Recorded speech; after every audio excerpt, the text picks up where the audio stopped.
quién es un sintomático respiratorio. A propósito de la tos y todos los síntomas respiratorios que existen ahora por la pandemia, nosotros debíamos definir una diferencia entre el que sería un sintomático respiratorio a quienes serían, por ejemplo, un paciente con COVID actual, ¿ya? Por ejemplo, un paciente con COVID actual podría tener una tos, pero va a ser tos de pocos días, no va a ser una tos ya de varios días o de 2 semanas o más, como es la definición de sintomático respiratorio. Por otro lado, la tos que tiene COVID, por ejemplo, es más frecuente una tos seca, una tos irritativa, una tos no productiva. En cambio, en el paciente sintomático respiratorio, debido a que el problema se encuentra a nivel de lóbulos, sobre todo superiores, tiene una gran característica que es productora de secreciones. E incluso esta expectoración, que sería más que la flema, ¿no? Una expectoración, tos y expectoración por 15 días o más, le hace definirse así como sintomático respiratorio. Hay unas diferencias, ¿no?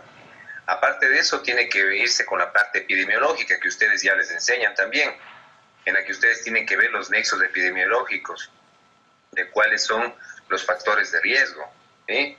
Entonces, si ustedes están pensando en COVID, pues tienen que decir, el paciente debería tener un contacto con alguien de COVID o está trabajando en un centro de salud. En cambio, acá en la parte de TB, vamos a ver más bien el contacto epidemiológico cercano, estrecho, por algún tiempo, con pacientes que también probablemente son sintomáticos respiratorios o que ya fueron diagnosticados de tuberculosis o que están en sitios de hacinamiento o que el paciente es inmunodeprimido, que incluso pudiera no haber tenido un contacto tan estrecho probable con alguien tuberculoso, pero si es de un grupo, por ejemplo, vulnerable, como por ejemplo un grupo de personas que viven con HIV, tranquilamente, si viene un paciente con tos y con expectoración de más de 2 semanas, debemos catalogarle, esta es nuestra obligación, catalogarle como sintomático respiratorio, ¿ya? Y ese paciente entra en estudio. Entonces, una vez que ya entró en estudio, ustedes hacen una fichita ahí en el ministerio, informan al comité epidemiológico, ellos les dan una retroalimentación y ese paciente no ese paciente todavía, esa persona va a pasar a un estudio bacteriológico a través de esputo, ¿no? Entonces empezamos ahí el estudio en esputo, el epidemiólogo del sector se encarga de coordinar para que vaya al lugar donde tiene que recolectar la muestra, le explican que la muestra tiene que ser en condiciones basales, sin lavarse, sin asearse, sin ponerse ningún desinfectante. Y en la mañanita, ¿no? Y está el paciente haciéndose una vaciloscopia de esputo seriana. Resulta que nosotros podemos tener la definición y el diagnóstico de tuberculosis con la vaciloscopia, que eso sería lo que más se espera, ¿no? Entonces ahí tendríamos un paciente que sería con un diagnóstico de tuberculosis confirmada por vaciloscopía, por esputo. Pero también existen los pacientes que están diagnosticados con tuberculosis porque la clínica es totalmente sugerente para tuberculosis, pero la vaciloscopia sale negativa y van a cultivo. E incluso a veces el mismo cultivo sale negativo porque son muestras que necesitan ser obtenidas de una manera más profunda, como por ejemplo un lavado bronquial, una muestra ya con un broncoscopio. Y no todos los pacientes se les puede mandar a eso. Y cuando la clínica sugiere mucho y los factores de riesgo están asociados, y el antecedente epidemiológico también, el paciente también puede ser diagnosticado de tuberculosis sin vaciloscopia. Y aquí tenemos a la derecha placas que ustedes pueden ver, unas radiografías así nomás rápidamente, en la que debe llamarles la atención, ¿no es cierto?, estas imágenes blancas en los lóbulos superiores. Y si ustedes ven, aparte de eso, existen aquí en las imágenes estas blancas unos agujeros, ¿no? ¿Sí? Estos. Miren aquí estos huecos literales que se ven en la placa, que se llaman cavernas. Entonces, si vemos una placa de estas, ¿no?, de un paciente que aparte está probablemente desnutrido, que aparte está probablemente inmunosuprimido y con todos los factores de riesgo y viene con sintomático respiratorio, le pedimos una placa, pues con esta placa ya nos dice es tuberculosis, ¿sí? Es una tuberculosis pulmonar, vamos a hacer la vaciloscopía de esputo y si nos dice que eso tiene, pues ya está confirmado. Y ustedes también saben, ¿no es cierto?, que este Mycobacterium le gusta el lugar que tiene bastante oxígeno. Entonces, Por eso es que se va a las zonas superiores, es donde más se ubica la tuberculosis, aunque puede haber tuberculosis miliar, es decir, de todo el pulmón. O puede haber una tuberculosis como esta que se ve acá, que no es de todo el pulmón, sino más bien está a nivel de la pleura. Aquí se ve un derrame pleural, algo que está abajo, que ustedes verán en imágenes. Un derrame pleural, por eso se llama curva de Damasceno. En todo caso, esta es una tuberculosis pleural, la de acá es una tuberculosis pulmonar. Y hay también tuberculosis ósea, y hay también tuberculosis intestinal, y hay también tuberculosis incluso neurológica. Así es que las más frecuentes van a ser estas, ¿no? La pulmonar y la pleural, pero también existen otras. Y para todos eso tenemos tratamientos de nuestros esquemas de antituberculosos. ¿Cuáles son las definiciones para ya entrar a los medicamentos, no? El uno es el caso nuevo, ¿ya? El caso nuevo es el episodio que se acaba de diagnosticar. O un paciente que ha tomado medicación menos de un mes y por alguna razón suspendió, todavía se considera caso nuevo. Si el paciente ya tomó más de un mes el tratamiento, ¿ya? Ya terminó el tratamiento, se le va a considerar como caso previamente tratado. Si el paciente dejó más de un mes y vuelve o se fue, no sé, se cansó de tomar el medicamento, alguien dijo que no tome, o se fue a otro país y regresa, ¿ya? Y habiendo tomado más de un mes, ese se le va a llamar como un caso, acá tenemos, ¿sí? Ese se va a llamar aquí como un caso perdido, es decir, un paciente quien ya va a variar su tratamiento, ¿ya? Tenemos aquellos pacientes que son confirmados de tuberculosis por los diferentes exámenes, ya sea por esputo, un BK de esputo, un cultivo, ¿sí?, de Lowenstein, un PCR de tuberculosis en tiempo real. Es decir, diferentes exámenes que tratan de confirmar la patología que estamos pensando. Y en ocasiones, como decimos, ni siquiera se llega al diagnóstico bacteriológico, se queda solamente con la sospecha clínica. Aquí está el caso clínicamente diagnosticado. Es una tuberculosis, por ejemplo, sí, que podría ser esta pulmonar, ¿sí? Una tuberculosis solamente con radiografía de tórax, una histología que incluso se manda y no es confirmatoria y es sugerente, y la alta sospecha clínica que ustedes como médicos van a tener, ya sin necesidad de que se confirme bacteriológicamente, también es tuberculosis. ¿Sí? La mayoría de casos son estos de aquí, pero. Y la tuberculosis pulmonar, que va a tener la localización a nivel pulmonar, propiamente dicho, y en el árbol tráqueo-bronquial. Cuando es en la pleura, eso se considera tuberculosis pleural, no pulmonar. ¿Ya? El tratamiento tiene que ser siempre con esquemas combinados. No existe tratamiento de tuberculosis como un solo fármaco. No hay. ¿Ya? Entonces tiene que siempre ser con tratamiento combinado. ¿Por qué? Porque cada uno de los medicamentos va a tener una acción sobre las diferentes fases de la tuberculosis, ¿ya?, del crecimiento del micobacterium en el pulmón. La duración del tratamiento tiene que ser de por lo menos 6 meses. ¿Ya? No hay tratamientos acortados de menos de 6 meses. Y de ahí pudieran llegar tratamientos de 8 meses, de un año, dependiendo si la tuberculosis, cómo la cataloguemos en cuanto a la definición, o si es también tuberculosis extrapulmonar, o si es un paciente con tuberculosis masiva, ¿ya? Necesitarán tratamientos más prolongados en ocasiones. ¿Qué más? Se tiene que priorizar, de acuerdo a lo que nos recomienda la OPS, que el tratamiento tiene que ser así, con tratamiento con observación directa, según lo que dice la guía DOT, ¿ya? Entonces, directamente le vamos a observar cómo toma el medicamento. No se le manda el medicamento a la casa.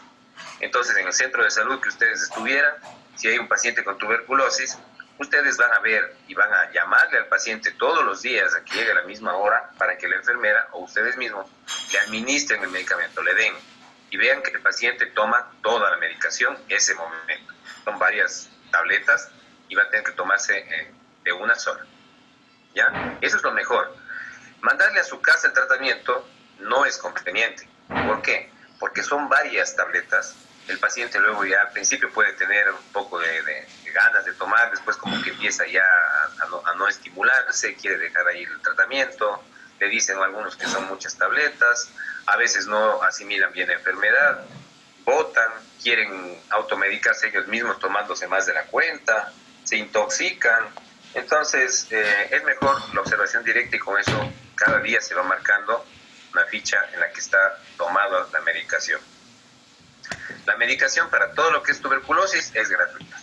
Entonces eso es una de las cosas que la OMS ha llevado a todos los países, porque no puede ser cobrada un medicamento que es para enfermedad comunitaria, ¿ya? No es una sola persona, sino todo el conjunto de gente.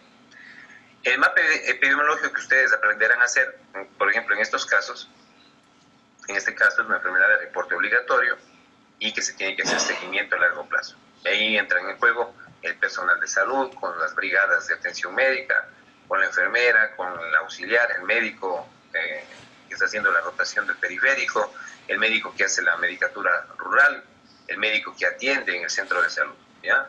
Obviamente son centros de salud, no de hospitales quienes salen a hacer esto. Controles con vaciloscopía cada mes, también es otra de las cosas que debemos recordar. Si empezamos a hacer el tratamiento, la idea sería cada mes, o se recomienda que máximo cada 2 meses, pero realmente lo mejor sería una vaciloscopía cada mes. Ya, ¿qué más? El paciente curado es aquel que tiene ya una vaciloscopía negativa en el último mes, ¿ya? Por ejemplo, si está tomando el esquema de 6 meses, ya tenemos una vaciloscopía negativa en el quinto mes, en el sexto mes, y una previa que se realizó, por ejemplo, ya en el quinto mes, que también fue negativa. Es decir, 2 vaciloscopías de esputo consecutivas negativas, nos dice que el paciente está curado, ¿ya? Pero deben ser 2 por lo menos, que estén consecutivas, ya curado el paciente. Y ahí suspendemos el medicamento. Fármacos de primera línea. Aquí justo con la famosa frase esta, ¿no es cierto? El personal de primera línea, el personal de primera línea. Entonces ya, aquí el personal de primera línea somos los personal de la salud, ¿no? Estamos justo ahora en pandemia. El personal de primera línea están aquí los soldados. Entonces, a eso se llama personal de primera línea. Aquí también existen los soldados, que son los fármacos de primera línea, y son estos 4, ¿ya? Entonces, los fármacos de primera línea se consideran a la isoniazida, a la rifampicina, a la piracinamida y al etambutol. Por sus siglas internacionales, tiene la H, ¿sí? La R de rifampicina, la Z de piracinamida y la E de etambutol. Si tomamos una prueba, las palabras estas tienen que ser escritas así como están, ¿sí? Entonces, ahí están correctas, ¿sí? No podemos escribirlas de otra manera, tienen que estar escritas así como son. Y cuando tomemos alguna prueba y pongamos letras, sabemos que esto es isoniazida, rifampicina, piracinamida y etambutol, pero cuando haya pruebas, alguien una vez preguntamos cuáles son los fármacos de primera línea, y el pelado pilas también, ¿no? Puso HRZE. Lastimosamente en la pregunta yo no había especificado que escriba la palabra. Si él no se había grabado las palabras, ya me dijo luego, y él puso así nomás, ya estuvo bien en todo caso. Pero bueno, cuando tomemos una prueba les diremos, escriban los nombres del medicamento de la tuberculosis de primera línea, y ustedes tienen que escribir de esa manera. ¿Ya? Hay que grabarse nomás, ¿no? Luego tenemos los medicamentos que no son de primera línea, y que podríamos también considerar los otros, cuando, ya vamos a ver, lo utilizamos, son los medicamentos de segunda línea, ¿ya? Eso dice aquí está toda la lista de primera y segunda línea de tratamiento PV. Aquí vamos a ver la lista que nos da la CATSU, ¿ya? Que están en esta tabla. Sin embargo, la guía que nos dice la OMS nos pone solo estos 4 medicamentos de primera línea. Pero vamos a ver cómo nos dice CATSU, ¿ya? Nos dice que los fármacos de primera línea son isoniazida, rifampicina, piracinamida, etambutol, y le ponen a la estreptomicina. Sin embargo, la estreptomicina, según la guía, ¿sí?, está como un medicamento de segunda línea. Entonces le pasaríamos para acá abajo, ¿ya? La estreptomicina, ¿a qué familia pertenecía?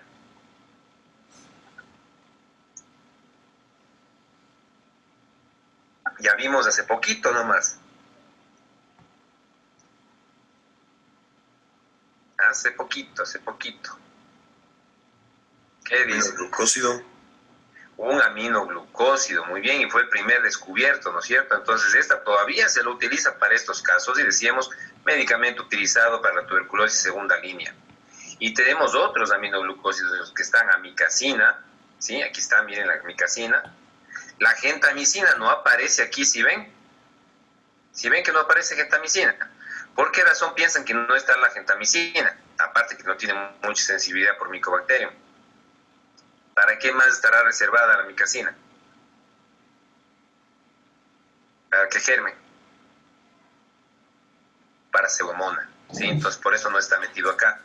Luego tenemos medicamentos de segunda línea, entonces, amicacina, ya la misma streptomicina.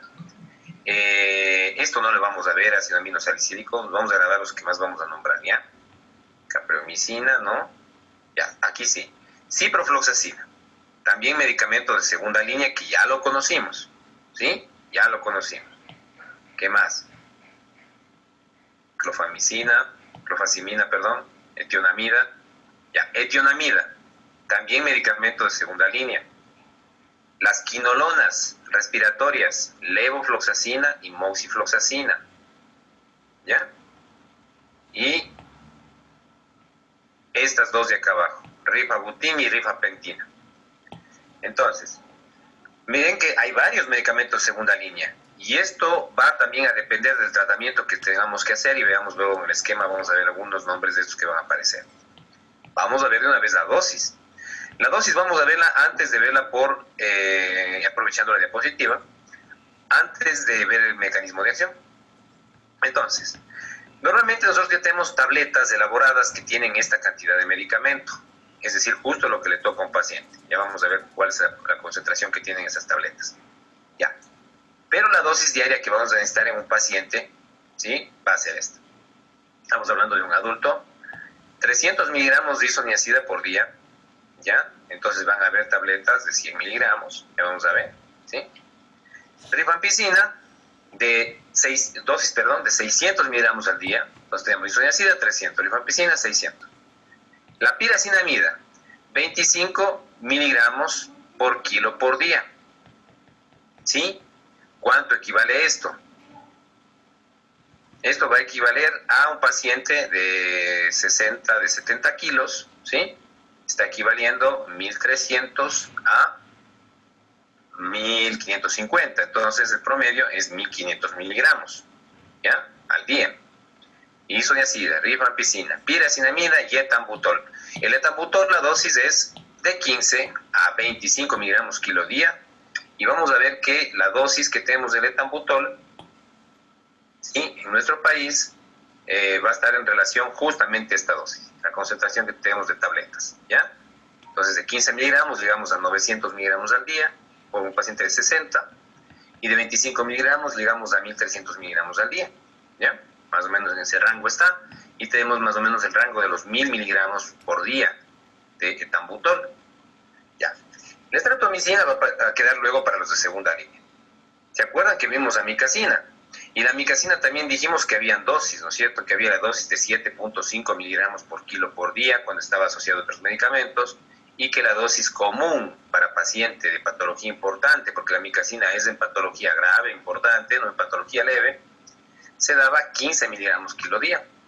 Aquí está la dosis que se repite, 15 miligramos kilo día de amicacina, ¿ya? Y sabemos que la amicacina es por vía parenteral. En su paciente que ya está en medicamento de segunda línea, igual la streptomicina, va a recibir medicamento por vía parenteral, sea intralútea o sea vía venosa. Es decir, que algunos tienen que estar hospitalizados y otros tienen que manejarse en su casa, pero ya con un dispositivo para ponerle por la vena, o en otros casos directamente a su nalga. Todos los días le toca la dosis en la nalga, ¿ya? Tenemos otro como la ciprofloxacina. Y la dosis de la cipro habíamos dicho que comúnmente era de 500 miligramos 2 veces al día, ¿sí o no? Pero en este caso, la ciprofloxacina para tuberculosis la dosis es más alta. Es de 1.500 miligramos diarios dividido en 2 tomas, es decir, 750 miligramos vid, ¿ya? Luego dijimos que esto lo vamos a ver, no poco, levofloxacina. La levofloxacina tiene una dosis de 500 a 750 miligramos día. Y ustedes también veían que, por ejemplo, para tratamientos de neumonías dábamos 750 miligramos al día. Ustedes escogerán si le dan esta o esta, dependiendo del peso, dependiendo del clearance, dependiendo de la severidad de la patología. Y la moxifloxacina tiene una sola dosis, que es de 400 miligramos diarios, que es la presentación que viene en tabletas de 400, y las otras dos de acá no vamos a ver la dosis, solo el nombre. Bueno, entonces, todo esto es asumiendo, como dice aquí, que tengan función renal normal. Si tienen función renal alterada, pues van a necesitar correcciones. Ya, vamos acá. Entonces, vamos acá con lo que nos dice resistencia. Hay resistencia de estas micobacteria tuberculosis a estos medicamentos, estos antimicrobianos. Este niño siendo resistencia. ¿Hay resistencia, sí o no? Hay resistencia. Lamentablemente sí. Entonces, ¿cómo se le ha catalogado a la tuberculosis en base a su resistencia? ¿Ya? En base a su localización ya hemos visto rápidamente. Pulmonar, extrapulmonar, pleural, ósea, neurológica, intestinal. ¿Ya? En base a su resistencia, se le cataloga con esta terminología que es justo lo que nos dice la guía. Entonces, si el paciente tiene resistencia a rifampicina, ¿sí? A rifampicina, se le denomina tuberculosis, esa es la terminología que nos da la guía, ¿sí? Tuberculosis resistente a rifampicina, TBRR. ¿Ya? Ahora, estos pacientes pueden ser también resistentes a la isoniazida y también pudieran ser resistentes a medicamentos de primera línea o de segunda línea. Entonces, en base a eso le vamos a catalogar con otra terminología como está acá. Si es resistente a rifampicina, TBRR, pero también a isoniazida, es decir, a isoniazida y rifampicina, el paciente se le cataloga como tuberculosis multidrogo resistente. ¿Sí? Resistente a los dos. Entonces, medicamentos de primera línea son 4, ¿no? Isoniazida, rifampicina, pirazinamida y etambutol. Y es resistente a isoniazida y rifampicina juntas, se llama TB multidrogo resistente. El paciente debe pasar a otro esquema. La poliresistencia se denomina cuando es resistente a más de un medicamento de primera línea, es decir, a uno de ellos de los 4, pero no a la isoniazida y rifampicina juntas, porque si es a las dos, se llama multidrogo resistente. Entonces, un paciente que es resistente, por ejemplo, a isoniazida y pirazinamida, ¿ya? Se llama poliresistente, pero no multidrogo resistente, poliresistente. Un paciente que es resistente a isoniazida y etambutol es un paciente poliresistente, ¿ya? ¿Qué más? La tuberculosis con resistencia a la isoniazida, que es la TBHR, ¿sí? TBHR, resistente solo a isoniazida. Allá no es multidrogo ni poliresistente, ¿ya? Y la tuberculosis de resistencia extendida, que se denomina así, TB, de extendida drug resistance, ¿no? Tuberculosis de resistencia a drogas extendida. ¿Qué pacientes serán estos? Los que tienen multidrogo resistencia, es decir, los que son resistentes a isoniazida y rifampicina juntas, y además de eso, son resistentes a una de las fluoroquinolonas, ¿sí? A una de las fluoroquinolonas, es decir, quinolonas no les dije que habían las quinolonas, que se llama así, como familia, y de ahí vienen las últimas que les llaman más fluoroquinolonas, que son justamente la levofloxacina y la moxifloxacina. Entonces, si el paciente tiene tuberculosis resistente ya a iso más rifampicina, y además de eso a una de las fluoroquinolonas, ¿ya? O no es resistente a una fluoroquinolona, y es resistente, por ejemplo, a un aminoglucósido como amicacina, o a canamicina, ¿ya? Cualquiera de estas dos, más la isoniazida y rifampicina, ¿ya? O puede tener a las 4, ¿no? Isoniazida, rifampicina, levofloxacina y amicacina, por decir. ¿Ya? Esos pacientes son tuberculosis de resistencia extendida a drogas. Tienen otro tratamiento y otro tiempo de duración. ¿Sí? Entonces, ahí está toda la terminología que deberíamos grabarnos porque es parte de la guía. ¿Sí? Ahora, aquí tenemos que obviamente para prevenir tenemos la vacuna, sí, que se dan en los pocos días de nacido, pues hasta el mes, ojalá, y que se puede vacunar hasta un año de edad, en todo caso, pero mientras va pasando el tiempo, como que la respuesta inmunitaria demora más. Por lo general se recomienda al niño mientras más temprano que nace, ¿no es cierto?, una vacuna, que es para el bacilo de Calmette-Guerin, la vacuna BCG, que todos ya conocemos, que está probada que sirve para prevenir la enfermedad grave y también para prevenir que nos dé tuberculosis. Entonces, al igual que la vacuna de ahora de COVID no nos previene que nos dé la enfermedad, ¿cierto? Que muchos dicen, me vacuno, pero igual me va a dar COVID, o sea, ¿qué utilidad tiene? Pues la utilidad que tienen las vacunas es para prevenir que dé la enfermedad, pero no un 100%. No se puede asegurar 100%. Pero lo que más trata de prevenir es que den la forma grave de la enfermedad. Es decir, que por ejemplo la tuberculosis sea una tuberculosis grave, o que el paciente tenga tuberculosis ósea, ¿ya? En este caso. Entonces, en este caso de la vacuna, lo que hace, por ejemplo, alguien dice, pues ya estoy vacunado, no me va a dar tuberculosis aunque tenga inmunosupresión. Igual sí le puede dar, porque tiene inmunosupresión en ese momento, ¿no? Lo que hace la BCG es dar una propiedad inmunológica al paciente a largo plazo, pero luego las defensas de esa persona son las que también harán su función en un futuro. Ya, en todo caso, pues ahí está nuestra vacuna BCG, no nos vamos a meter ahí porque no es parte de la materia, sino esto. Entonces, ¿cuál es la terapia que podemos también tener para pacientes que van a zonas endémicas de tuberculosis y de acuerdo a la guía deberían recibir terapia preventiva, no curativa todavía? Entonces, para hacer prevención de tuberculosis respiratoria, tenemos a la isoniazida, a la primera droga, a la H, ¿sí? Que vienen tabletas de 100 miligramos, como ven aquí. Por eso es que la dosis inicial era 300 miligramos diarios. Entonces, son 3 tabletas. Entonces, ¿cuándo se ha indicado solo isoniazida? Es decir, monoterapia, o sea, aquí no es tratamiento, es solo prevención.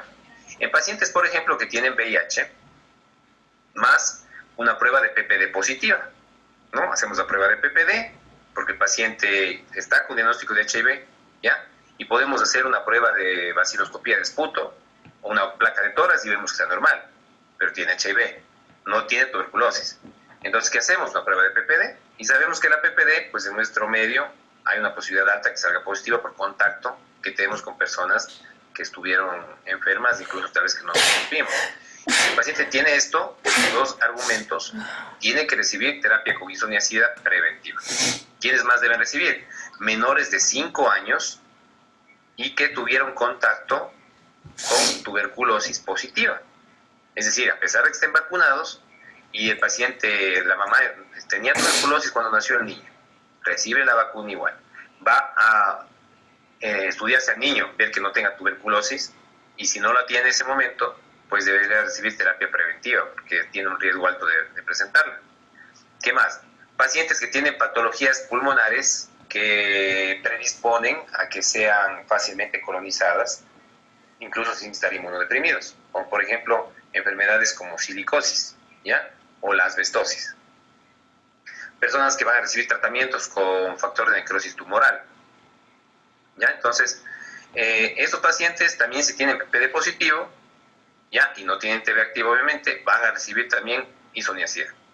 ¿Y cuál es la dosis que van a recibir estos pacientes? Entonces van a ser de 5 hasta máximo 10 miligramos por kilo día. La dosis más utilizada es 5 miligramos kilo día. Con un paciente promedio de 60 kilos, la dosis máxima puede tener 80, ¿ya? Puede tener 90 kilos, va a ser de 300 miligramos en el adulto, ¿sí? Esa es la dosis total.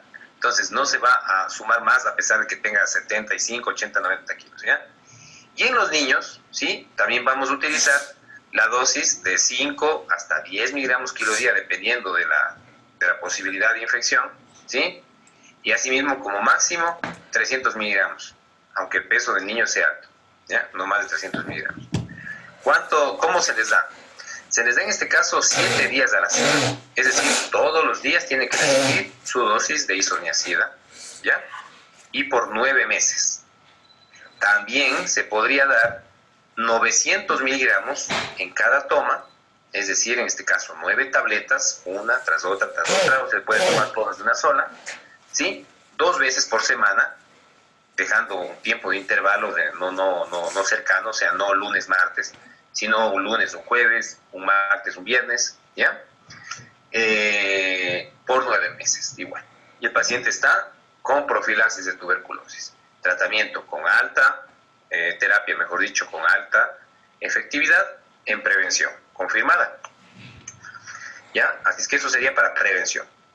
Pero ahora sí ya para el tratamiento. Entonces, en el tratamiento tenemos a los 4 fármacos que dijimos de primera línea y vamos a ir con la isoniazida. ¿Por qué tiene que ser terapia combinada? Y aquí se explica por qué. Ya. La isoniazida tiene una propiedad. La propiedad, aquí por ejemplo vemos una placa, no sé si se pueden percatar a la derecha, y miren lo que está acá arriba, esta es una caverna, ¿sí? Y ven una caverna que tiene aquí incluso un poco de líquido. Esto, si es que el paciente es un vaciloscopía, todavía, aquí está otra caverna, ¿ven? Acá. Entonces, si vemos estas dos cavernas en un paciente nuestro, de nuestro medio, un paciente inmunodeprimido, un paciente con tos y expectoración, un paciente que también tiene otros síntomas centinela que se llaman de tuberculosis, como la baja de peso, la diaforesis nocturna, la falta de apetito, ¿ya? La misma facies, ¿sí? Que se va haciendo como delgada, la que se denominaba antes una facies tísica, ¿ya? Todo eso se va sumando y decimos, este caso, vemos la placa, tiene tuberculosis, el tumor va a ser casi imposible que se den a ambos lados, un absceso así, ¿ya? Entonces, es una tuberculosis, lo más seguro. ¿Dónde actúa la isoniazida? La isoniazida actúa justamente en estos lugares, es decir, en un lugar que está bien aireado, como esta caverna, en donde tienen el mayor crecimiento el micobacteria en su fase de crecimiento rápido. ¿Sí? Existen fases de la tuberculosis. En la primera fase pues está un crecimiento rápido y ahí justo en las paredes celulares en donde está creciendo aquí en estas paredes, ahí llega la isoniazida. ¿Sí? Por vía oral va a llegar aquí y va a llegar y va a destruir a Mycobacterium de crecimiento rápido. Entonces, tiene un sentido. Y las demás vamos a ver que van a tener acción sobre otras fases de la Mycobacterium. ¿Ya? Entonces, la dosis ya dijimos que era de 5 miligramos kilo día con un máximo de 300 miligramos diarios.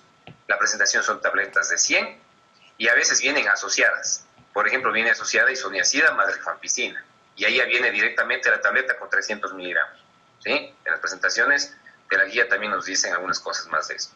Efectos secundarios, ¿cuáles son? El más conocido es hepatitis y el más frecuente, una hepatitis medicamentosa. Entonces, el paciente, en las primeras semanas sobre todo, vamos a esperar que no nos haga el principal signo de la hepatitis medicamentosa, que es la ictericia. El paciente se pone amarillo. Entonces, si vemos que empieza a tomar medicamento de tuberculosis y empieza a ponerse ictérico, pues de una está haciendo hepatitis tóxica y lo más seguro es que es por la isoniazida. ¿Qué debemos hacer? Pues suspender el tratamiento por unos días, ¿sí? O si estamos en un hospital, hacerle rápido los exámenes para ver qué fase de hepatitis tiene y si está grave, suspender el sí o si no, no suspender el medicamento. ¿Ya? Es una decisión que hay que tomarla ya en conjunto con todo un equipo. En todo caso, es lo más atento que debemos estar siempre. Nosotros como médicos generales, igual el paciente empieza el tratamiento del TB, pilas a hacer la función hepática del paciente previa y determinar cómo está la función hepática posterior en el primer mes, si es que no ha hecho ninguna lesión todavía en el mes. Otra cosa que puede hacer la isoniazida es producir neuropatía de tipo periférica y también neuropatía a nivel del nervio óptico, pero sobre todo neuropatía periférica. Es decir, que el paciente empieza a hacer procesos de amortiguamientos, de aparestesias, disminución de la fuerza muscular, ¿ya? Sensación de sensibilidad alterada, ¿ya? Entonces, por eso es que la mayoría de estos pacientes se les da dentro del esquema también ácido fólico, ¿ya? Se da también ácido fólico. Vamos a ver también allá un esquema. Convulsiones en pacientes que tenían epilepsia puede predisponer la isoniazida, puede dar casos de psicosis, es decir, alucinaciones, y puede dar casos también de anemias normocíticas, normocrómicas, y también casos de rash, es decir, de una erupción en la piel con ronchas, ¿ya? Entonces, miren, o sea, los efectos secundarios son diversos, desde el área neurológica hasta el hígado, hasta sistema de la parte del área de salud mental, hematológica. Entonces, son fármacos bien especiales, ¿ya? Pero, ventajosamente, casi ningún paciente hace estos efectos de acá, pero sí la hepatitis. Esto es frecuente, entonces hay que estar muy atentos, sobre todo en pacientes que eran alcohólicos, que utilizaban antes drogas, es más fácil que hagan hepatitis o neuropatía periférica. Ya. La rifampicina tiene estos colores, ¿sí? ¿Por qué? La acción que tiene la rifampicina va a ser sobre las formas intracelulares. Entonces, La isoniazida sobre las paredes. Actúa cuando el bacilo está aquí, en las paredes todavía de una localización, y el lugar más frecuente en las cavernas. La rifampicina, en cambio, actúa sobre las formas que ya están intracelulares, aquella que no está en este momento ya en la pared de una estructura, sino dentro de esa célula. Por ejemplo, de las células del epitelio del árbol traqueobronquial o en la célula del neumocito. Ya, ahí va a llegar la rifampicina. Entonces, va a actuar sobre el bacilo que está en crecimiento intermedio, ya no el de crecimiento rápido. Otra razón más para saber por qué la terapia tiene que ser combinada. La dosis. La dosis va a ser de 10 miligramos por kilo día. 10 miligramos por kilo día, ¿ya? Y la dosis máxima, 600 miligramos al día. No requiere ajuste renal, ni tampoco ajuste cuando haya insuficiencia hepática. Este medicamento no se asocia con hepatotoxicidad. A pesar que nos llama la atención una cuestión, cuando el paciente está tomando el medicamento, nos refiere que está haciendo una orina hiperpigmentada, es decir, una coluria. Y nosotros vemos y le preguntamos, ¿no? Y decimos, ¿y cómo es la orina? Dice como Fanta, no sé, ¿ya? Entonces tomamos la orina y decimos, sí, parece, de hecho, está una orina muy pigmentada, y le vamos a ver de una sus ojos. Y miren como aquí en la foto, por eso les puse, las escleras están blanquitas, ¿no? El paciente no es ictérico. Si estuviera ictérico, es culpa de la isoniazida. Como no es ictérico, entonces esta coloración intensa, que incluso en las lágrimas pueden salir unas lágrimas de color anaranjado, es por la eliminación de la rifampicina por estos fluidos. Así es que eso no es algo grave, ¿ya? Incluso el sudor se puede tornar medio anaranjado. El paciente debe saber para que no se asuste, ¿sí? Si no dice, ya me estoy muriendo, ¿no? Ahí no es así. Luego tenemos el etambutol, antes de la piracinamida, está el etambutol aquí, ¿ya? Entonces vamos a ver el etambutol, que dijimos que era la letra E. Y este, en cambio, ¿en dónde va a actuar? Este va a actuar sobre el micobacterio que también está en la pared celular, pero no las de crecimiento solamente rápido, sino el micobacterio de la pared de crecimiento rápido y crecimiento intermedio. Entonces refuerza la acción de la isoniazida, y también va a irse también a reforzar la acción de la piracinamida, de la rifampicina, perdón. La dosis, 15 miligramos kilo día, el máximo es de 1200 miligramos al día, ¿ya? El máximo. Entonces, un paciente de 80 kilos, 1200 miligramos al día. Un paciente de 90 kilos, ya, ahí no va a ser, no sé cuánto sale ahí, no sé cuánto sale, 1400 creo, ¿ya? No va a recibir eso. El máximo que puede recibir una persona es 1200 miligramos al día. Un paciente que pese 60 kilos va a recibir 900 miligramos al día. Pero vamos a ver la presentación del etambutol y vamos a ver que hay una dosis práctica, ¿sí? Que le vamos a dar de etambutol. Efectos secundarios. Neuropatía retrovulvar, ¿sí? Eso es muy conocido con el etambutol y es una cuestión que se va a dar sobre todo en pacientes pequeños, ¿ya? En niños. El paciente, ¿qué hace como signo? ¿Sí? Tiene una ceguera parcial. Es decir, que tiene una ceguera para colores rojo y verde. Imagínense eso, por eso les puse un semáforo, ¿sí? Con un paciente que sea, no sé, conductor de un bus, ¿no? Y que está tomando etambutol en las primeras dosis. Se confunde entre el rojo y el verde, no sabe, no ve, se pasa ahí de largo. Entonces, esto también, hasta esto nos debemos acordar cuando un paciente está tomando un tratamiento, preguntarle en dónde trabaja, cómo es los datos de filiación, a qué se dedica, y nosotros de acuerdo a eso dice, pero el etambutol sabe dar este problema de la ceguera del semáforo. Entonces, si da la ceguera del semáforo el etambutol, voy a darle unos días de reposo iniciales, ¿sí? Para que no vaya a tener un accidente y vaya a matar como ni sé cuántas personas y por mi culpa casi literalmente. Entonces, vaya unos días de reposo a su casa, empieza a tomar tratamiento, si no tiene efectos secundarios, ahí sí en una semana, en 15 días, se puede ir tranquilamente a trabajar en su lugar de trabajo. Víctor. Doctor, ¿la ceguera para estos colores es por la neuropatía retrovulvar? Así es por la neuropatía retrovulvar.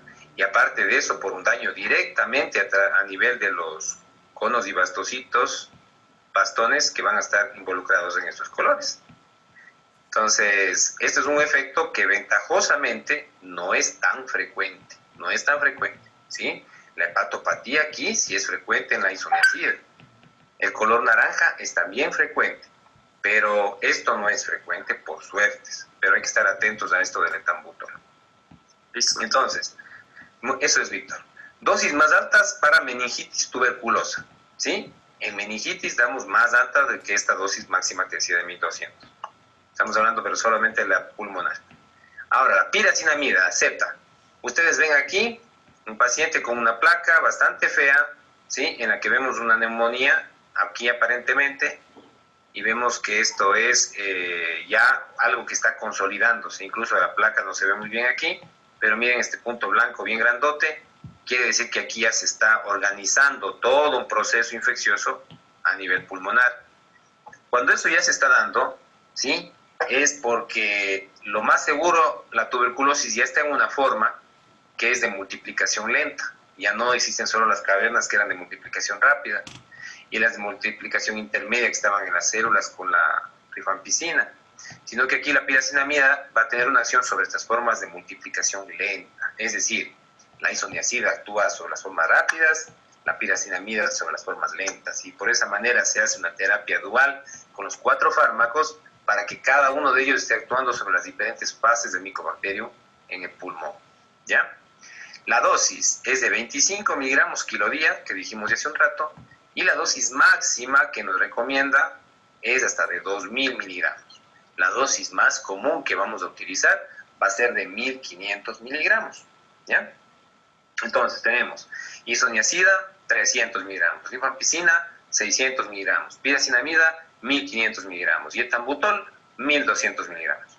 Los efectos secundarios, hepatotoxicidad, también con la isoniazida, pero la que más produce hepatotoxicidad es la isoniazida, aunque la piracinamida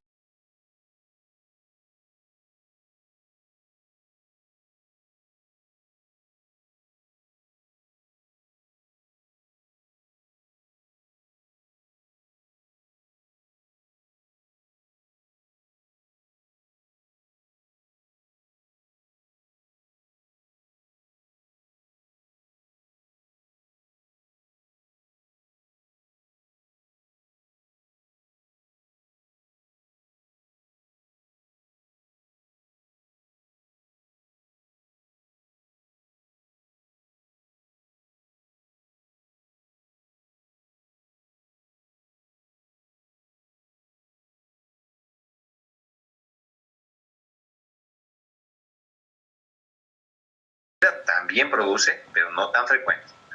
Da náusea, vómito, puede dar fiebre y puede dar hiperuricemia. Y esto de la fiebre es muy importante. Sí, esto es elevación del ácido úrico, ¿no? Ya. Entonces, la fiebre es muy importante que el paciente sepa que al inicio del tratamiento de tuberculosis puede que tenga más fiebre de la que tenía en el proceso de su enfermedad. Y una de las cosas que se explican es porque la piracinamida tiene la propiedad de dar como respuesta en el organismo fiebre, sobre todo en las primeras dosis, y aparte de eso porque el paciente desarrolla un síndrome que se llama un síndrome de respuesta inmunológica a la terapia. Entonces, estamos dando terapia y el paciente reacciona a esta terapia tratando de dar una respuesta inmunológica celular a la tuberculosis, que los mismos fármacos están predisponiendo a esa respuesta celular. Y por esa respuesta, como un proceso inflamatorio, el paciente hace fiebre.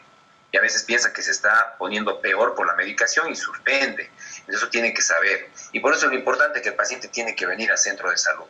Cosa que la enfermera le pregunta, ustedes le preguntan, ¿qué le pasa? Y dice, tengo fiebre, no sé cuánto, ustedes le toman, sí, pero hay algún otro signo de infección, no, debe ser por la piracinamida. Y obviamente son las primeras dosis, no va a estar con fiebre los 6 meses del tratamiento, ¿sí? Solo las primeras dosis, después ya pasa.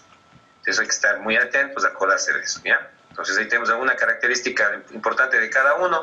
Aquí la fiebre, la neuropatía sí, retrovulvar del etambutol, la rifampicina con el color naranja y la isoniazida con la hepatitis y la neuropatía periférica.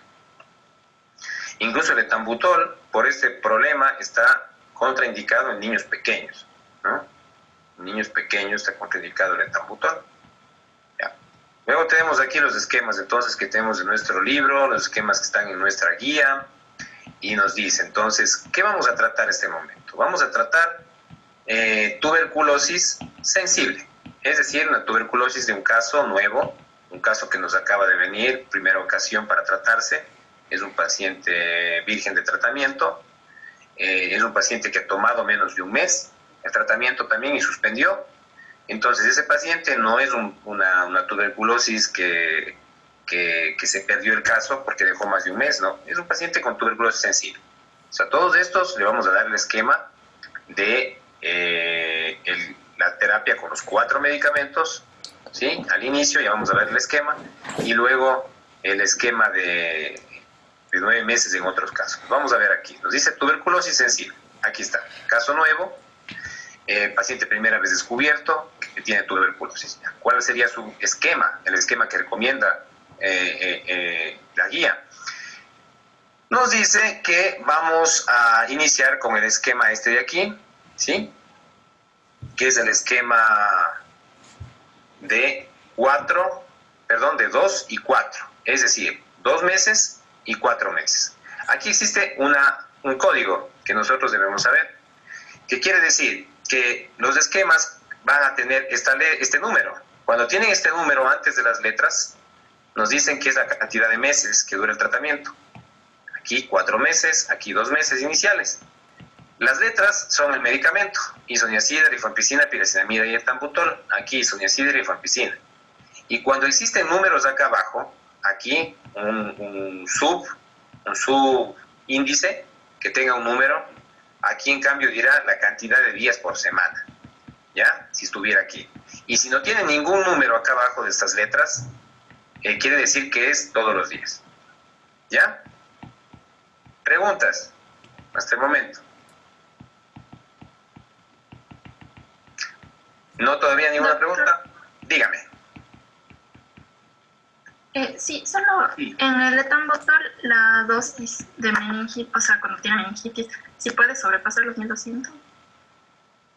Ah, sí, en esos casos pudiera darse la dosis completa de 15 miligramos kilo día, por ejemplo, un paciente de 90 kilos, ya, y que sean 90 kilos mismos puestos de masa muscular, le daríamos una dosis un poco más alta que esto, ¿sí? Pero realmente ustedes, si ponte, tú tienes un paciente de 80 kilos, ¿cuánto sale la dosis? 1200 miligramos, ¿cierto? Entonces va a ser esto.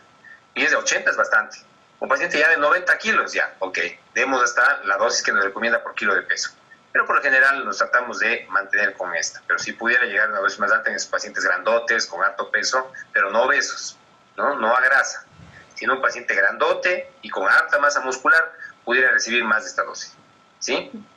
Exacto. Muy bien, Joana. Entonces tenemos aquí nuestro esquema. Nos dice aquí, el número al inicio quiere decir la cantidad de meses. Aquí está. El número en subíndice indica cuántos días por semana, y cuando no está el número en subíndice nos dice que es todos los días. Tenemos el esquema inicial, ¿sí? Que es el esquema inicial en su fase 1 y en su fase 2. Entonces, vamos a ir con el esquema inicial. 2 meses de isoniazida, rifampicina, piracinamida y etambutol. Después de eso, 4 meses de isoniazida, rifampicina. Total tratamiento, 6 meses. Cantidad de días que debería recibir el medicamento, todos los días. En caso de que el paciente no pueda ir todos los días, es decir, sábado y domingo, o porque el centro de salud cierra el sábado y el domingo, que también puede pasar, el paciente pudiera recibir la dosis de lunes a viernes, ¿ya? Lo ideal sería de lunes a domingo, pero como no le vamos a mandar las tabletas a su casa, no podemos decir, señor, no sé cuánto, le voy a mandar para sábado y domingo, ¿sí? Las 3 tabletas de isoniazida, las 2 de rifampicina, las 3 de piracinamida y las 3 de etambutol, que vamos a ver que esas son las tabletas. Entonces, no vamos a hacer eso. ¿Ahí? Venga el lunes y el lunes continuamos el tratamiento. Si el centro de salud abre este sábado, le tratamos este sábado. Si abre sábado y domingo, le damos todos los días, ¿ya? O también, si la personal de salud vive ahí mismo en el centro, en este poblado, se puede llevar los medicamentos a la casa del paciente, si que vive cerca, le da su medicamento, anota en su hojita y al día siguiente hace lo mismo. Por eso es que es bueno que los centros de salud trabajen personas que son de la comunidad, y también asociarnos a gente de la comunidad que son los líderes comunitarios, ¿sí? Para que el tratamiento sea mejor aceptado. Ustedes tienen, cuando sean médicos rurales, que hacerse amigos de los líderes comunitarios. Bueno, luego tenemos, ¿qué ha pasado si es que el paciente ya no es nuevo caso? Es decir, si hay una pérdida en el seguimiento recuperado. A este que dice pérdida en el seguimiento recuperado es al paciente que tomó más de un mes y dejó el tratamiento, ¿ya? Y después regresa, como arrepentido, como decir, pero arrepentido. Entonces ya, este paciente dice, ¿sabe qué? Dejé el tratamiento, pero ya tomó más de un mes. Ya, es una pérdida en el seguimiento. Este ya no tiene que tomar 6 meses, tiene que tomar 9 meses, pero ya no del esquema en fase 1, ¿sí? Y en fase 2, sino los 9 meses con los 4 medicamentos. Es decir, isoniazida, rifampicina, piezamida, etambutol, la misma dosis, pero 9 meses seguidos, ¿ya? Sin pasar esta fase con los 2 fármacos. Entonces, la dosis, la misma. ¿A qué paciente también le damos el mismo esquema? El esquema 2. Este es el esquema 1, ¿sí? Este es el esquema 2. Entonces, le vamos a dar también al paciente que ha tenido recaída o fracaso. ¿A quiénes llamamos recaída o fracaso? Recaída es un paciente que durante el tratamiento ya tuvo una vaciloscopía negativa en el mes anterior, pero viene ahora, le hacemos otra vaciloscopía de esputo y sale positiva de nuevo. Entonces, esa es una recaída, ¿ya? Y otro es el fracaso terapéutico, es decir, un paciente que ya al mes, a los 2 meses, no presenta vaciloscopía que se positiviza. La mayoría de pacientes, que se negativiza. La mayoría de pacientes con el tratamiento de tuberculosis, al segundo mes ya deben tener vaciloscopía negativa, ¿sí? Entonces, si no son un buen porcentaje al primer mes, ¿sí? Pero bueno, al segundo mes ya debería tener vaciloscopía negativa. Al tercero, pues ya prácticamente negativa. El cuarto negativo, el quinto negativo, sexto negativo, curada. Pero resulta que estos pacientes siguen dando positivo. Entonces decimos, algo está pasando, ya llegamos al cuarto mes y el paciente todito los meses vaciloscopía positiva. Vamos a hacer estudios incluso de resistencia, para determinar si es que hay resistencias o no. Pero si este paciente no tiene resistencias, vamos a dar un esquema, ya no los 2 meses nada más de los 4 fármacos y pasar a los 4 meses de los 2 fármacos, sino que nos vamos directamente a los 9 meses con los 4 fármacos. ¿Ya? Muy bien. Pero los pacientes ya que al primer y segundo mes siguen dando positivo, tenemos que comunicar al coordinador epidemiológico para que le mande a hacer esto, ¿sí? El estudio de vaciloscopía, pero con cultivo y con estudios de sensibilidad, sobre todo a la rifampicina, porque recuerden que el principal problema que tenemos es la resistencia inicial a la rifampicina, ¿ya? A ver, ¿alguien me quiere comunicar algo? Muy bien, díganos. ¿Ya bajó la mano? Díganos nomás. Doctor, yo le había preguntado, yo había alzado la mano, disculpe, que los síntomas disminuyen desde el inicio del tratamiento o eso toma un par de meses o algún tiempo específico. Ya, los síntomas no van a disminuir de una, ¿sí? Al primer mes no van a quitarse todos los síntomas. El paciente todavía puede tener tos, todavía puede tener expectoración, puede tener periodos de fiebre todavía, el peso no se recupera tan fácil al inicio, pero lo que sí tiene que empezar a marcar es la vaciloscopía ya negativa, ¿sí? Desde el primer mes y con seguridad al segundo mes ya la vaciloscopía debería estar negativa. Y si es que eso ya nos está dando un patrón de que nos dice que el paciente está respondiendo al tratamiento. Ahora, los meses que vienen, ya los síntomas y los signos empezarán a disminuir o a quitarse. Si el paciente ya progresivamente dejará de toser, dejará de expectorar, ya no presentará fiebre, empezará a tener más apetito, ya no tendrá diaforesis, ya no estará con bajo peso, empezará a mejorar su peso por el estado catabólico previo que estaba por la tuberculosis. Entonces, esos efectos se van a ver despuesito. Pero lo que sí, la vaciloscopía ya desde el primer mes tiene que empezar a negativizarse. ¿Sí? Sí, gracias. Muy bien, excelentes preguntas. Entonces vamos, la tabla por dosis y por kilo de peso, ¿ya? Otra vez entonces. Aquí nos dice no exceder las dosis máximas ¿ya? Y en caso de administrarse dosis altas en pacientes adultos, tenemos que coordinar con un comité, que es el comité de pacientes con tuberculosis, que debe tener todo centro de salud.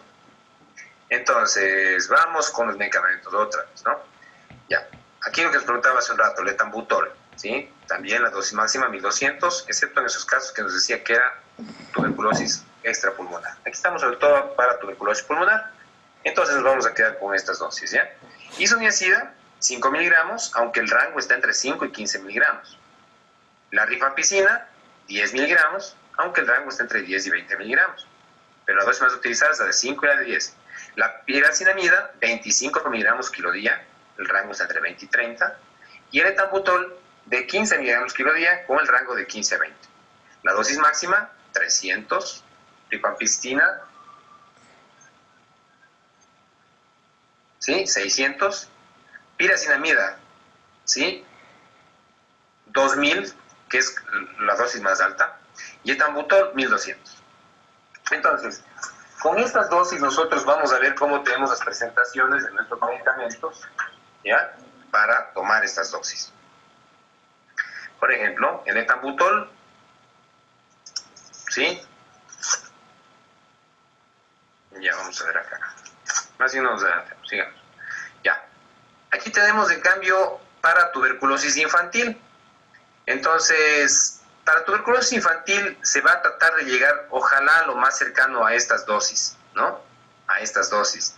Pero va también a depender de la presentación con la que dispongamos en nuestro país, en la que estemos trabajando, para que podamos dar una dosis más exacta o una dosis aproximada, ¿sí? Cuando es exacta se pudiera dar en presentaciones de suspensión, pero cuando es aproximada es en tabletas, ¿no? En las tabletas no podemos dar, por ejemplo, una división tal vez que llegue a los, por decir, ¿no? Aquí 10 miligramos por kilo, que el paciente pese 24 kilos, 240 miligramos. No podemos, porque las tabletas son de 100. Entonces, aunque dividamos la tableta, pudiéramos alcanzar 250 miligramos, ¿sí me entienden? Entonces, cuando hay en suspensión, ahí sí podemos ser más exactos en justo la dosis que nos dice acá. Pero para eso están los rangos. Es decir, nosotros debemos saber que esta dosis, en el niño, ustedes vieron que en el adulto la dosis era de 5 miligramos por kilo por día de isoniazida. En el niño se recomienda que la dosis de la isoniazida sea más alta, de 10 miligramos por kilo por día. Asimismo, con un máximo que está aquí de 300 miligramos día. Pero la cosa que debemos acordarnos es que el rango que existe de la droga está acá. Es decir, que los 10 miligramos kilo día es lo recomendado. Pero podemos estar entre 7 a 15 miligramos kilo día. Es decir, si no tenemos la suspensión y tenemos las tabletas, pudiéramos saber cuánto le voy a dar entre 7 a 15 miligramos por kilo por día con la división de la tableta, dividiéndole máximo hasta 4 veces. No podíamos dividir en más de 4 una tableta, es decir, en 4 partes. Y ver que se maneje por este rango, ¿sí? ¿Cuál es la toxicidad de la isoniazida? Pues la misma del adulto que dijimos, con una falla hepática, con polineuropatía periférica, que parece a veces como Guillain-Barré, nos hace confundir, o a veces puede ser la misma tuberculosis que esté causando una neuropatía periférica, hay que estar muy atentos, o convulsiones de los niños, que es más frecuente que en los adultos. La rifampicina, en la dosis que anteriormente teníamos, ¿sí? Era de 10 miligramos por kilo por día. Aquí en los niños se predispone que entre 10 y 20 tratemos mejor con la de 15 miligramos por kilo por día, ¿sí? La dosis más altita, 15 miligramos kilo día. Asimismo, pues los pacientes hacen esta orina anaranjada, lágrimas anaranjadas, puede dar a veces como síndrome gripal, cosas así medio que son inespecíficas, pero que estas son más específicas, ¿no? Pero en todo caso no hace que nada de esto suspenda. Aquí ante una falla hepática, es decir, cuando estudien falla hepática y vean que el criterio del paciente está en falla hepática, tienen que suspender el medicamento. Si no hay falla hepática, no se suspende el medicamento. Solamente elevación de ACTLT leve, no se suspende. En falla hepática sí, porque se va a morir de la falla hepática. En la piracinamida, el tratamiento, hace un momento veíamos, ¿no es cierto?, que teníamos de 25 miligramos por kilo por día. Aquí en los niños, ¿sí?, vamos a darles 35 miligramos por kilo por día. ¿Ya? 35 75 miligramos por kilo por día, asimismo un máximo de 2.000 miligramos o 2 gramos, y de 30 a 40 miligramos es el rango. Entonces, miren cómo la dosis aquí, perdón, es más alta que en la de los adultos.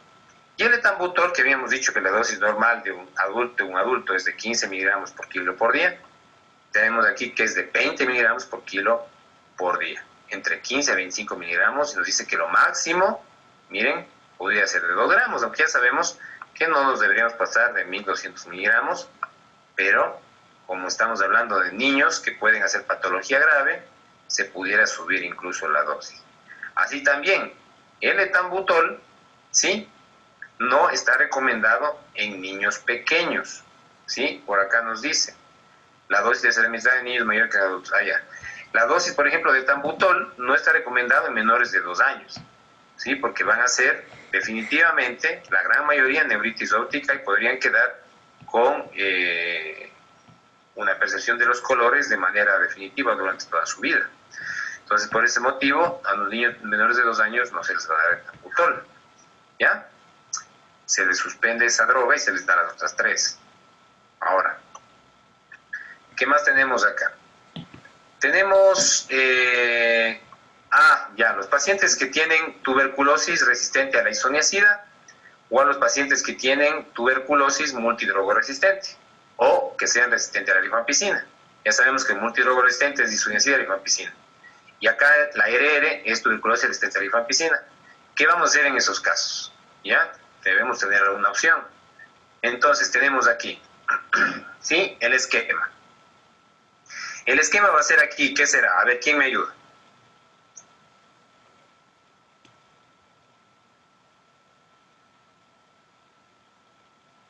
¿Qué son estas letras? A ver, Joaquín Hidro.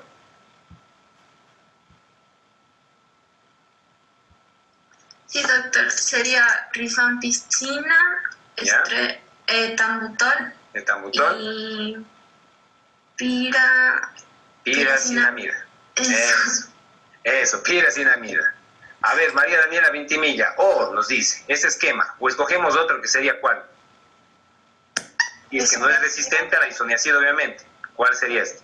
Isoniazida, rifampicina, etambutol y piracinamida. Ya, muy bien. Eso, muy bien. Escogemos o este. En este caso, cuando no es alérgico a la isoniazida. Perdón, cuando es sensible a la isoniazida. Cuando es resistente a isoniazida no le podemos dar isoniazida. Sería algo bobo, ¿no? Entonces vamos a dar ahí rifampicina, piracinamida y etambutol. O en este caso, los 4, pero más una quinolona, una fluoroquinolona, que sería levofloxacina. Y ustedes saben que la levofloxacina sí se puede dar por vía oral, ¿no es cierto? ¿Sí? Se puede dar por vía oral y también por vía parenteral. Le daremos por vía oral, obviamente, a su casa. Y este tratamiento durará 6 meses. ¿Sí? 6 meses, pero ya le hemos añadido levofloxacina. Entonces ya estamos poniendo medicamentos de segunda línea. Luego tenemos, si hay moxifloxacina o levofloxacina, nos dice para los esquemas alargados. ¿Cuáles son esquemas alargados? Un paciente, por ejemplo, que abandonó el tratamiento por 1 mes y que le vamos ahora ya no a tratar por 6 meses, sino por 9 meses o 1 año. O un paciente que tiene HIV, que el tratamiento se recomienda de 6 meses a 1 año. Y a más de 6 meses son esquemas alargados. Entonces ahí vamos a sumarle a los de segunda línea. Los ideales son la levo o la moxia, las fluoroquinolonas, las quinolonas respiratorias. Ahora, la streptomicina, ¿cuándo se va a dar? Como medicamento, por eso decimos que más bien no le ponemos de primera línea, sino ya le pone de segunda. La streptomicina solamente se va a administrar si no responde a estos medicamentos, a este esquema, o si es que tiene alergia a la micacina. ¿Sí?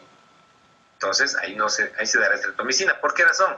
Porque la streptomicina es por vía muscular y es muy lechosa y es muy dolorosa y empieza también a dar problemas. Entonces, hay otro medicamento que aparece, ¿se acuerdan? Linezolid, ¿sí? Que eran para los pacientes con estreptococo aureus resistente y que no respondían a la banco. También va aquí a incluirse en esquemas alargados, es decir, tratamientos de 9 meses, de 1 año, ¿ya? Pero es solamente para ver, no vamos a ver las dosis, ¿ya? Imipenen y meropenem, ¿se acuerdan de estos medicamentos? Sí, los carbapenémicos también van a incluirse en esquemas alargados, pero ya del ambiente hospitalario, o sea, pacientes que ingresan al hospital. Y por ejemplo, la amoxicilina clavulanato, que también conocimos, también irán en esquemas alargados en patología asociada. Por ejemplo, paciente con tuberculosis más EPOC, ¿ya? Paciente con tuberculosis más bronquiectasias, por dar ejemplos. Pero los más frecuentes son los que dijimos hace un momento, ¿ya? El esquema 1 y el esquema 2. Ahora, aquí están las dosis para esquemas de segunda línea y vemos cómo pues puede también darse por peso. Ahora, toda esta tabla realmente no nos vamos a grabar, ¿no? No nos vamos a grabar, porque ya vimos las dosis anteriores. Entonces esta tabla ya no nos abombemos. Ahora, teníamos más medicamentos que habíamos dicho que podíamos verlos. Por ejemplo, aquí nos dice la tabla de la guía de dosificación de drogas de segunda línea en niños. Entonces, estas hemos dicho que no las vamos a estudiar nosotros, son para los infectólogos, entonces esto sí para medicina general, ¿ya? Vamos con amicacina. Amicacina va a estar en la dosis de 15 miligramos kilo día, que ya conocimos la vez anterior, máxima dosis de 1 gramo, y dice aquí en una toma, realmente no es una toma, sería en una colocación, con la dosis máxima que podría llegar a ser hasta 1 gramo para pacientes grandes, ya pacientes de 12 años, de 14, aunque ya más de 12 años casi se considera como un adulto, ¿no? En farmacología, no a nivel general. Más de 12 años ya es como un adulto. Entonces, ototoxicidad y neprotoxicidad, que ya estudiamos, que eran los problemas principales de los aminoglucósidos, son estos dos, hay que estar atentos a eso. Y la levofloxacina en niños, ¿sí? Se daría en presentaciones de 10 miligramos por kilo por día, ¿sí? 10 miligramos por kilo por día, sabiendo que tenemos dosis de levofloxacina de 500-750 miligramos al día. Entonces, aquí nos dice que hasta 1 gramo podríamos dar, pero es mucho, ¿no? Perdón un ratito para conectar.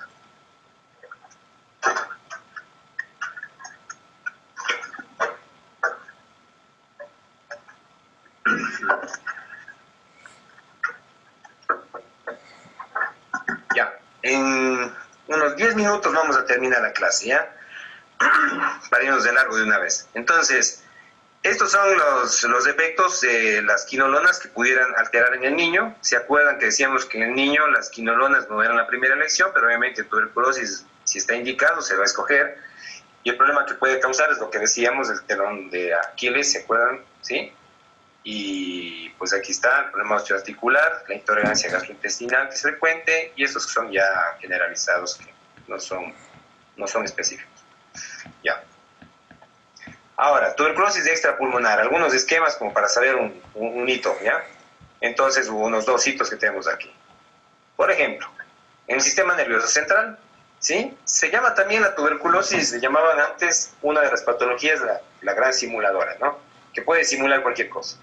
Por ejemplo, a nivel óseo, aquí, justo está una resonancia de la columna vertebral, y vemos, miren, cómo aquí están los cuerpos vertebrales normales y cómo aquí está un cuerpo totalmente destruido. Se ve nomás cómo está diferente a los demás, dañando, de hecho debe estar dañando aquí la médula, probablemente el paciente estará teniendo en este momento un síndrome neurológico importante a nivel medular, si no es que está paralizado, y puede confundirnos tranquilamente con un tumor, ¿no es cierto? Parecería un tumor. Entonces nosotros para eso es que debemos estar atentos de ver la epidemiología, hacer los estudios, obviamente se harán resonancias, y si el paciente tiene sospecha de área epidemiológica, le pediremos aquí estudios de tuberculosis con PPD, tuberculosis pulmonar, y también aquí que nos hagan cultivos de antibiogramas y obviamente el estudio patológico. Luego resulta que el paciente tiene osteomielitis, tiene mal de Pot, es decir, tuberculosis ósea. Entonces, ¿cuál sería aquí el esquema? Tenemos un esquema variado, ya no es el esquema de 2 y de 4, sino miren cómo aquí tenemos 2 meses de isoniazida, rifampicina, piresinamida y etambutol, todos los días o de lunes a viernes, dependiendo, más, ¿sí? Después de este tiempo, 7 a 10 meses de los 2 fármacos, isoniazida y rifampicina, es decir, un tratamiento que dura 1 año o que dura 9 meses. Ya no solo 6 meses de la tuberculosis pulmonar. Un esquema de alteración del sistema nervioso central. ¿Cuánto? 1 año. Aquí ya no de 7 a 10, sino 10 meses de isoniazida y rifampicina y los primeros 2 de los 4 fármacos de primera línea. Que tenga, por ejemplo, tuberculosis y HIV. ¿Ya? ¿Cuál es el esquema? El esquema inicial va a ser 2 meses de isoniazida, rifampicina, piroxamida, etambutol y 6 meses de isoniazida, rifampicina. Aunque la guía actual también nos dice que tranquilamente un paciente nuevo y que tenga HIV, pero no SIDA, podría, y con recuento de CD4, eso sí, no bajo, ¿sí? Más de 200, pudiera recibir solamente los 6 meses de tratamiento de tuberculosis y no 8 como están aquí, ¿sí? Pero si es que no está seguro de los CD4, no se hace todavía todo, le ve que realmente está con un HIV importante, entonces da más bien 8 meses y en ocasiones puede durar hasta 1 año de tratamiento, ¿sí? Sí ve. Entonces, siempre dice aquí, aquí se me ha ido la línea para abajo, ¿qué pasa si el paciente tiene tuberculosis y HIV? El VIH. Se descubren las 2 cosas a la vez en ocasiones, porque viene el paciente con tuberculosis, el paciente joven, y pues no es de zona epidemiológica de tuberculosis, y ahondamos un poquito más y hay factores de riesgo de VIH, como sabemos en nuestro medio, si diagnosticamos TB, debemos pedir VIH. Si pedimos VIH, debemos pedir TB, ¿sí? Aparte de otras enfermedades de transmisión sexual, ¿ya? Sífilis, ¿ya? Clamidia. Entonces, aquí estamos en VIH y TB. Si el paciente sale con ambas cosas, ¿qué hacemos? ¿Con qué le tratamos primero? ¿Sí? Al que se debe dar prioridad es el tratamiento antituberculoso. Por eso me he ido si me he ido tuberculoso bajo. En su paciente tiene que recibir primerito el esquema de antituberculoso, ¿sí? Primerito, para descartar que nos haga justamente patología hepática, la ictericia, la insuficiencia hepática que podría darse a un paciente de HIV que ya tiene desnutrición, que probablemente tenía también consumo de drogas, de alcohol, ¿ya?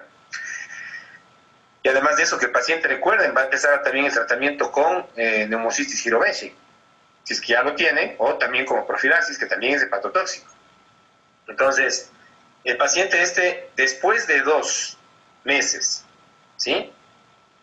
Después de 2 meses, hasta 8 meses, que pudiera ser después, empieza el antirretroviral para el HIV, ¿sí? En primerito, antituberculoso.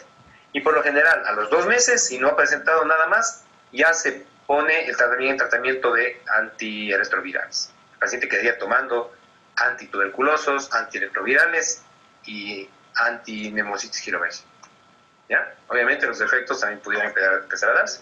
¿Qué pasa en el embarazo? Aquí está una embarazadita. ¿Qué deberíamos hacer en estos casos? Entonces nos dice, antes de indicar los medicamentos para tuberculosis a una mujer en edad fértil, se recomienda determinar si está embarazada. Voy a permitir leerme justo como dice la guía, ¿ya? Entonces, ¿con qué objetivo?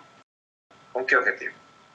En el embarazo se recomienda el tratamiento de tuberculosis sensible, es decir, primer caso, que no haya resistencias, con el esquema de 6 meses igualito a los que vimos. 2 HRZE y 2 HL. 2 y 4. En los casos de tuberculosis ya multidrogo resistente, ¿ya? O tuberculosis resistente a rifampicina, ahí es donde se complica la situación y por eso debíamos saber si estaba embarazada o no. Aquí si estaba embarazada no pasa nada, le damos todas las drogas del esquema normal, de lunes a viernes o de lunes a domingo, igual.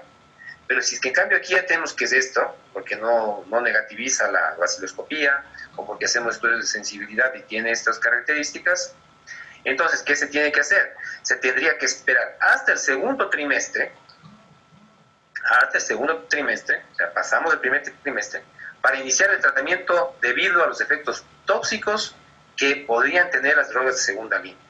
¿Cuáles? Amicacina, kanamicina, ¿sí? Capreomicina, lo más seguro que van a utilizar amicacina, y sabemos que esto está dentro de las categorías de embarazo en categoría D, y por lo tanto no se inicia el tratamiento, esperamos más bien, porque tampoco no resulta darle en estos casos solamente los medicamentos de aquí, por ejemplo, el esquema o el esquema que sería rifampicina, benzamida, etambutol más amicacina. ¿Por qué? Porque no va a tener sentido darle 2 meses solo de los dos para el tercer mes de empezar con amicacina. Tenemos que esperar hasta que cumple el primer trimestre y ahí sí empezamos con este medicamento ya con un riesgo de teratogenicidad prácticamente nulo, aunque pudiera dar alteraciones en otras áreas como la misma parte renal, ototoxicidad, si está en dosis alta, pero pues hay que tratarlo. ¿ya? Bueno, luego, se recomienda utilizar, por ejemplo, etinolamida o aminoglucósidos, ¿sí? Cuando el análisis de riesgo-beneficio supera, ¿sí? Obviamente los riesgos superan el beneficio, ¿sí? Aminoglucósido, la amicacina es más utilizada en nuestro medio. Siempre esto en conjunto en un comité, nosotros no solitos. En lactancia, ¿qué pasa si la mujer está ya lactando y sabemos que está diagnosticada de tuberculosis o se descubrió el caso de tuberculosis en el mes 8 del embarazo? Y está este momento de tratamiento. ¿Debemos suspender el medicamento? Sería la pregunta. ¿Debemos bajar la dosis? Sería la otra pregunta. ¿Debemos continuar igual? Sería la otra pregunta. Entonces, ¿qué nos dice? Se recomienda que una madre con tuberculosis sensible en periodo de lactancia reciba el tratamiento completo. ¿Sí? Completo. Igualito al esquema que ya sabemos. Entonces, si el paciente estuvo por 2 meses tomando el esquema de los 4 fármacos, ¿sí? Nos va a recibir. Aquí estaba tomando los 2 meses. Imaginemos que en el penúltimo mes del embarazo se descubre que tiene tuberculosis. Está aquí. Ya tiene aquí a su bebé. ¿Qué va a pasar? Que en los siguientes 4 meses sigue recibiendo el esquema de isoniazida y rifampicina para completar los 6 meses. ¿Ya? Así es que, si es que la paciente está en esta fase de lactancia o también en el embarazo, se recomienda que si está tomando, ¿no es cierto?, el esquema de H, es decir, con isoniazida, como tiene problema de neuropatía, se complemente el tratamiento con piridoxina. En nuestro medio no hay piridoxina sola, se le da complejo B. Una tableta de complejo B al día, ¿ya? Para que también tome durante el tratamiento. Porque sobre todo en estos casos, el bebé podría tener algún efecto de neuropatía secundaria porque también atraviesa un poco la leche, pero no va a producir daños aparte. ¿Qué más? La madre, si presenta tuberculosis bacteriológicamente positiva, es decir, se confirmó con un estudio de esputo que es TB positiva, ¿qué es lo que tendría que hacerse? Se recomienda que el niño continúe recibiendo lactancia materna, no se suspenda la lactancia por los beneficios que tiene la lactancia. La madre y el lactante estén juntos siempre, no se tiene que separarles, tienen que estar simplemente en un lugar ventilado, ¿sí? Que no debe estar en lugar cerrado, debe tener buena ventilación, no debe haber humedad. Y la madre se recomienda que tiene que estar con mascarilla. Ahora, como que ya la mascarilla ya no es tan ¿no es cierto?, rara para la gente, todo el mundo está con mascarilla, hasta que su vasquiloscopía sea negativa, que ojalá sea en 1 mes o 2 meses de iniciado el tratamiento. Y ahí sí, ya cuando está negativa, se saca la mascarilla y el bebé ya no tiene problema. Y como dijimos, el bebé que tuvo un contacto con la mamá con tuberculosis estará recibiendo isoniazida en dosis profiláctica. Y para terminar, son los algoritmos que tenemos de la infección por tuberculosis latente. Aquí está cómo vamos a hacer todo el algoritmo. Primero, ustedes identifican los grupos de riesgo, pacientes que ya hemos dicho.